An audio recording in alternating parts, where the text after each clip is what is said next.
আসসালামু আলাইকুম। ট্রানজ্যাকশন কন্ট্রোলে আজকে আমরা দেখব data control with rollback and comment. তো আমরা এসকিউএল প্লাসে গেলাম এবং এখানে এসে দেখি যে সেট লাইনস 100 এমপ্লয়িজ। তো এই এমপ্লয়িজ টেবিলের মধ্যে আমরা ডাটাগুলোকে একটু দেখি। Star from employees. তো এখানে আমরা দেখতে পাচ্ছি যে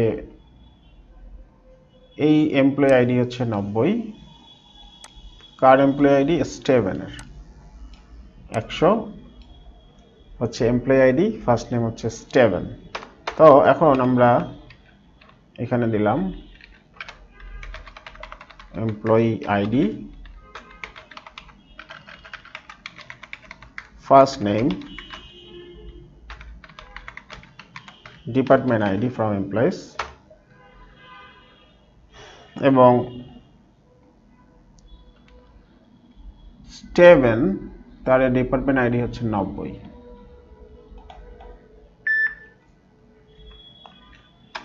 where employee ID equal to স্টেভেনের এমপ্লয়ি আইডি হচ্ছে 100। তাহলে আমরা এখানে 100 দিলাম। তাহলে এখানে কি দেখাচ্ছে যে এমপ্লয়ি আইডি 100, যার first name Steven, department ID 90।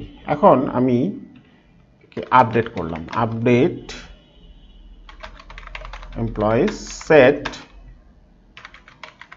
Department ID equal to 80 where employee ID equal to 100। তার মানে যার এমপ্লয়ি আইডি 100 তার ডিপার্টমেন্ট আইডি 80 করো, আগে যার ছিল 90। আমি আপডেট করলাম। আপডেট করার পর এখন যদি আমরা আগের কোয়ারিটা দেই তাহলে আপডেট হয়ে গেছে দেখাচ্ছে যে আমরা যেহেতু এটাকে 80 করে ফেলছি, কিন্তু এখানে আমরা 80 দেখতে পাচ্ছি। কিন্তু এটা আপডেট হয়েছে, কিন্তু আপডেটটা কমিট হয় নাই। যেহেতু কমিট হয় নাই সেজন্য আমরা অন্য একটা সেশনে যাব, ডিবি হোম বিন, আরেকটা সেশনে যাচ্ছি, এসকিউএল প্লাস /nolog এবং এখানে এসে আমরা দিলাম কানেক্ট hr/hr@orcl/pdb। এখানে এসে আমরা যদি এই কোয়ারিটাই চালাই, এই যে এই কোয়ারিটা যদি আমরা এখানে চালাই, এই সেশনে এসে, তখন ডিপার্টমেন্ট আইডি কিন্তু 90 দেখাচ্ছে, কিন্তু এখানে কিন্তু ডিপার্টমেন্ট আইডি কত দেখাচ্ছে? 80 দেখাচ্ছে।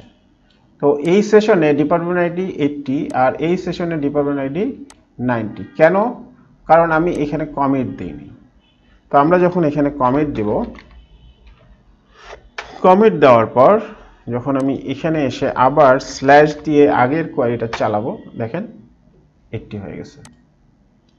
তো এই হচ্ছে কমিট এবং রোলব্যাক এর পার্থক্য। কমিটের মধ্যে আমরা রোলব্যাকটা দেখব, এটাই হচ্ছে কমিট। যতক্ষণ পর্যন্ত আমি কমিট না দিব ততক্ষণ পর্যন্ত ডাটা সেভ হবে না। এখন আমি এখানে এসে আবার ডিপার্টমেন্ট আইডি 70 করলাম, 70 না, আমরা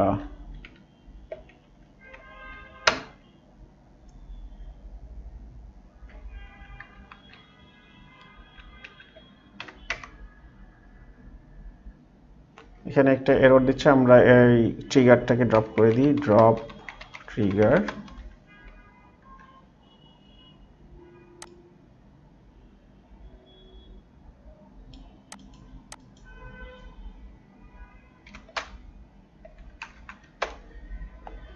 তো আমরা ডিপার্টমেন্ট আইডি কত দিলাম? 110।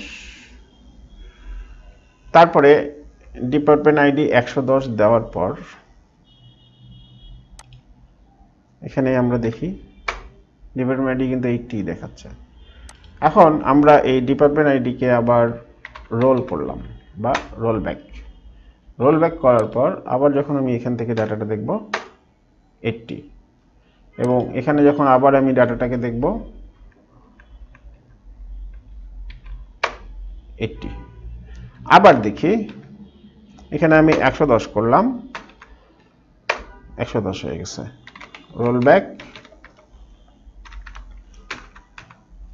আবার দেখলাম 80 তার মানে রোল ব্যাক দিলে আগের পর্যায়ে চলে যাবে এবং এখানে যখন আমি আপডেট দেওয়ার পর কমিট করে দেব তখন আমি ডাটা দেখি 110 এখন যদি আবার আমি রোল ব্যাক দেই কোনো লাভ নেই কারণ কমিট হয়ে গেছে আর কমিট মানে হচ্ছে এটা পার্মানেন্ট এর আর কোনো নো রিটার্ন ব্যাক এটা পার্মানেন্ট হয়ে গেছে তো এখন আমি যতই রোল ব্যাক দিই না কেন কোনো কিছুই হবে না কেন আমি কমিট দিয়েছি কমিট দেওয়ার কারণে এটা পার্মানেন্ট হয়ে গেছে তো এই হচ্ছে আমরা আজকে যে টপিকসটা দেখলাম সেটা হচ্ছে রোল ব্যাক অ্যান্ড কমিট আসসালামু আলাইকুম